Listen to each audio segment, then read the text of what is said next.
E o presidente Lula teve uma intensa agenda de compromissos no Rio de Janeiro. Em visita à zona oeste da capital fluminense, Lula resolveu imitar uma pose icônica da cantora Anitta. Ao lado do prefeito Eduardo Paes, Lula posou em frente a um ônibus BRT e fez uma referência à foto da cantora pop em Girl From Rio, de 2021. Com o letreiro Lula from Zona Oeste, o presidente selou a parceria com a prefeitura carioca. O repórter Rodrigo Viga acompanhou os passos do presidente na cidade maravilhosa. O presidente da República, Luiz Inácio Lula da Silva, manifestou nesta quinta-feira, aqui no Rio de Janeiro, na Zona Oeste, uma região dominada por milicianos, preocupação com o avanço da violência e da criminalidade em todo o país.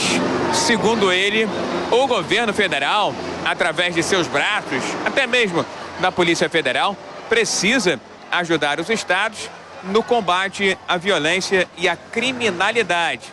Se isso não acontecer, frisou o presidente Lula, o crime organizado vai tomar conta do país. Ele citou também um episódio que aconteceu no último final de semana na Cidade de Deus, aqui na zona oeste da capital. A ação da tropa de choque da Polícia Militar do Rio de Janeiro, um adolescente, Tiago Flauzino, de 13 anos de idade, baleado e morto. Segundo ele, o governo federal precisa ajudar estados e entes federativos na qualificação e na preparação dos agentes de segurança.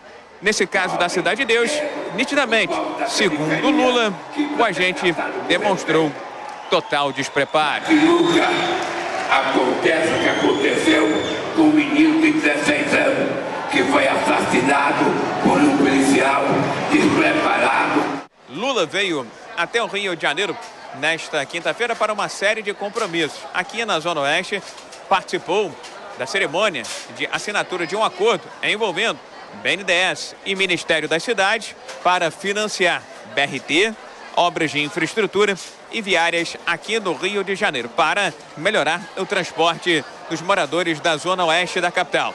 Disse que pegou o governo, seu terceiro mandato, com muitas obras paradas, cerca de 14 mil, e que vai governar para fazer com que essas obras saiam do papel e para ajudar o povo brasileiro. Esse é o papel de um presidente da República que tem coragem de falar, olhando nos olhos das pessoas e dizer para vocês outra vez: eu não sou governante, eu sou um cuidador desse povo que precisa que o Estado olhe por ele. O discurso do presidente Lula, mais uma vez, foi recheado de críticas ao seu antecessor e ao antigo governo.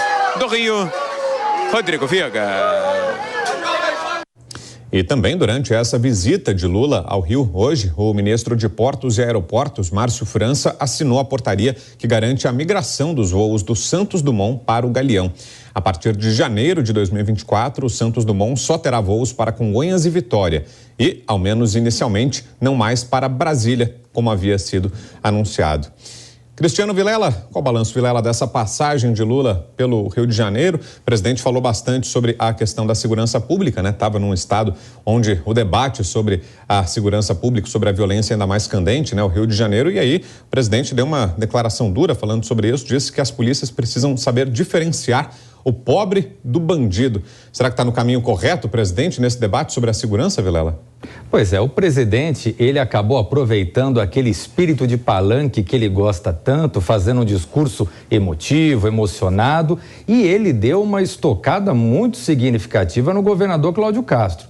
Vejamos que ele falou várias vezes que a polícia, fazendo referência à polícia do Rio de Janeiro, que ela por vezes confunde o pobre com o criminoso, só que ele esquece em algumas circunstâncias, especialmente em circunstâncias de governadores do PT, como no caso da Bahia, por exemplo, que lidera os índices de homicídios no Brasil, ele esquece e não faz esse tipo de discurso ácido. Agora, Cláudio Castro, que é um político que esteve apoiando o Bolsonaro, que é um político que não é tão próximo de Lula, aí ele aproveita e dá esse tipo de estocada que, por vezes, ele gosta de fazer.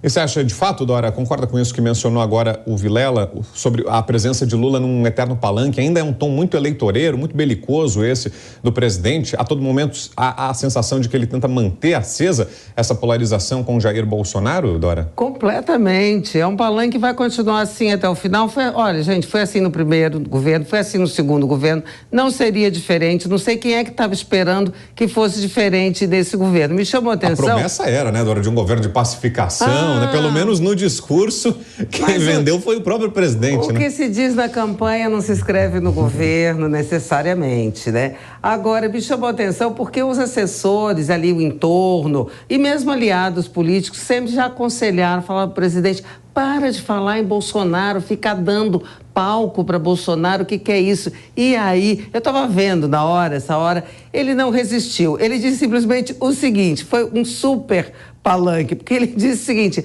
vocês votem em quem quiser. Vem, nós estamos longe de eleição e tal. Vocês votem em quem quiser, só não votem naquele que foi presidente. E aí passou uns 10 minutos falando e chamando de tudo, tá?